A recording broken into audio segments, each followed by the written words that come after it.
Really organized, tight lines. If we can kind of widen out, you can see the big picture. Who is seeing what? And the front, stronger line, and then kind of the atmosphere behind it, which we're seeing a little spin up, and then the cold front behind it.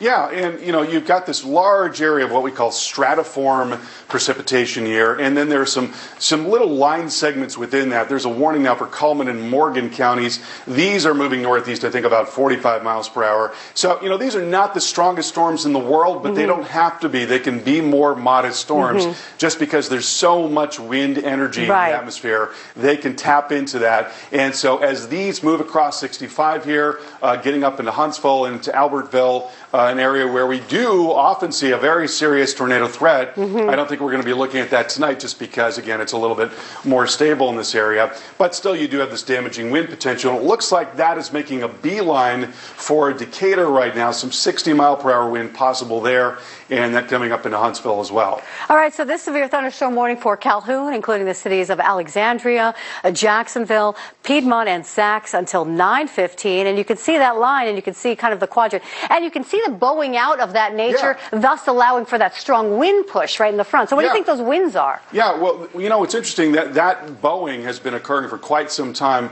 with what we call a meso low there. That has been sort of a prolific wind producer. But if you look at the trend on the radar, look at what it was doing when it was near Birmingham, and then follow it up until now, and you notice that the trend on the northern end of that line is that it's coming down a little bit. We're losing some of the intensity. So it is less likely that we're going to see exceptionally strong wind in that case. Still, there's going to be some strong wind, but it's not going to be quite the wind producer that it was earlier today, most likely. There you see the warnings and some storm reports here.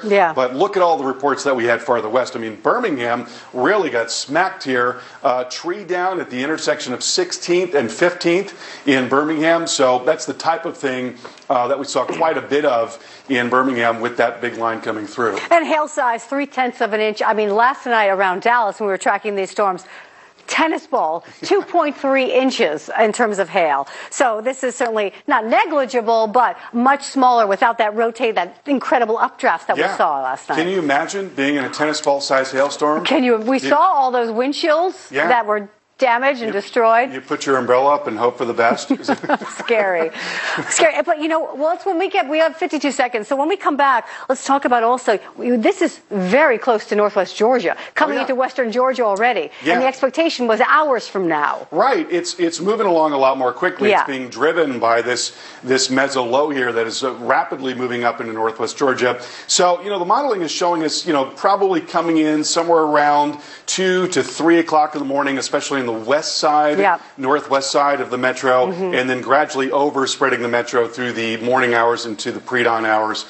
Here's